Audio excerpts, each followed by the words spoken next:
आणि आता महत्त्वाच्या 25 बातम्या आपण पाहूया।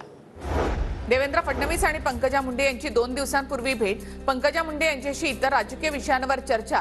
राज्यसभेसंदर्भामध्ये चर्चा झाली नाही। पंकजा मुंडेंसंदर्भात वरिष्ठ चांगलाच निर्णय घेतील, देवेंद्र फडणवीसांची प्रतिक्रिया। इंडिया आघाडी मुंबईतून प्रचाराचा नारळ फोडणार। फेब्रुवारीच्या अखेरीस मुंबईमध्ये पहिली सभा। सर्व राष्ट्रीय नेते उपस्थित राहणार। सभेसाठी जागेचा शोध सुरू। इंडिया आघाडीची दिल्लीमध्ये एकत्र बैठक होणार। बैठकीला उद्धव ठाकरे, शरद पवार उपस्थित राहणार आणि याच महिन्यामध्ये ही बैठक होण्याची शक्यता। शरद पवार राज्यव्यापी दौरा करणार असल्याची सूत्रांची माहिती। 15 ते 17 फेब्रुवारीला बारामती दौरा, तर 18 तारखेला पवारांचा पुरंदर दौरा। 21 फेब्रुवारीला वळसे पाटलांच्या मतदारसंघात दौरा असेल, सूत्रांची माहिती। आमचे आधीचे नेते मंत्रिपदासाठी पैसे घ्यायचे। एकनाथ शिंदेंनी 1 रुपया सुद्धा घेतला नाही। मंत्री दीपक केसरकरांचा उद्धव ठाकरे यांच्यावर पुन्हा गंभीर आरोप। साताऱ्यामधून डॉक्टर अतुल भोसलेंनी लोकसभेची निवडणूक लढवावी। भाजप आमदार जयकुमार गोरे यांचं वक्तव्य। जयकुमार गोरेंच्या वक्तव्यामुळे उदयनराजे भोसलेंची अडचण होण्याची शक्यता।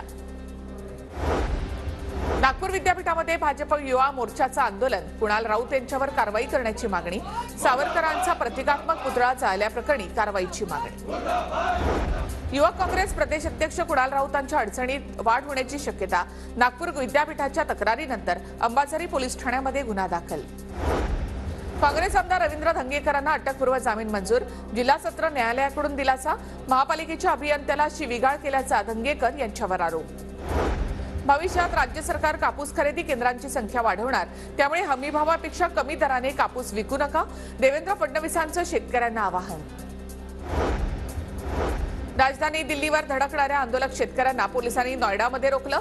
जागोजागी पोलिसांचं बॅरिकेडिंग। नोएडाच्या रस्त्यांवर मोठ्या प्रमाणामध्ये वाहतूक कोंडी।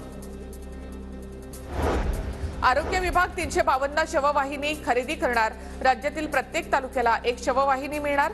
आरोग्य मंत्री तानाजी सावंत यांचा निर्णय।